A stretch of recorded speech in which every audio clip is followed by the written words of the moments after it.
We can continue on. We have a notion of the outlay of information age on society when women are getting more and more educated, that women tend to marry up as a cultural model. Part of that is recognizing men provide, which is another way of saying men marry down. Look at it that way. Men don't marry up, they marry down. Based on that and women marrying up, what happens when a woman becomes more educated? She earns more, she has more independence, she's more secure, she's more independent. The pool of available men diminishes dramatically. Throw on that the notion of female entitlement, this notion of special privilege with entitlement and princessdom syndrome. You have women that are saying never settle.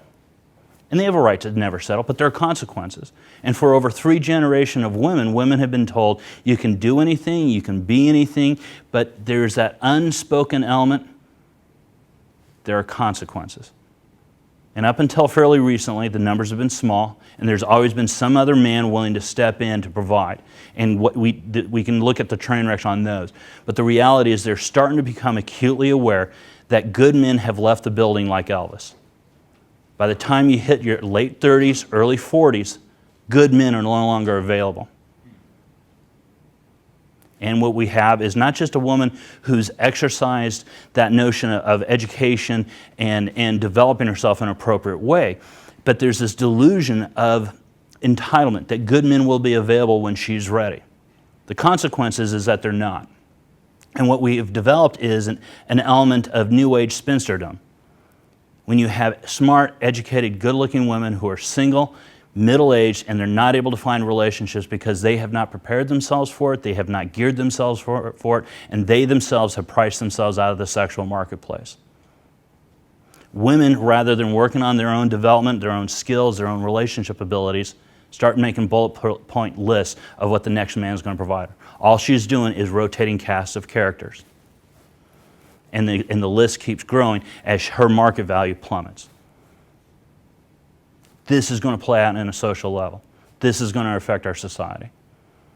The other one is a woman who exercises her sexual freedoms in a wanton way, who's able to ride the cock carousel in her 20s and early 30s, who all of a sudden decides to get off and realize after paying 15 years of the phallus field that she's worn out, used up, and men don't find her available. And not only that, she actually has an unrealistic appraisal of her sexual market value.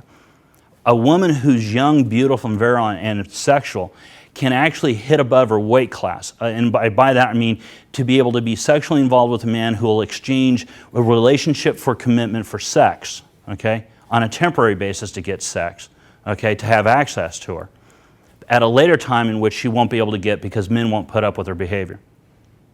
And by the way, the same guy is now moving on to younger women. She's been replaced. And again, you have her slipping into this New Age spinsterdom syndrome. All right.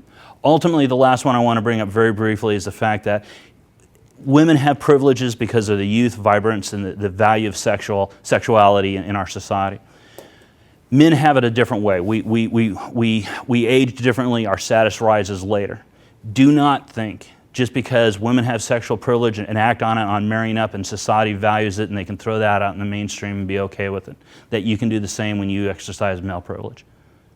Your male privilege is to get the highest quality woman you can at the best possible time in your life. And typically it's going to be when you're older. Do not think you won't be shamed when you act on it.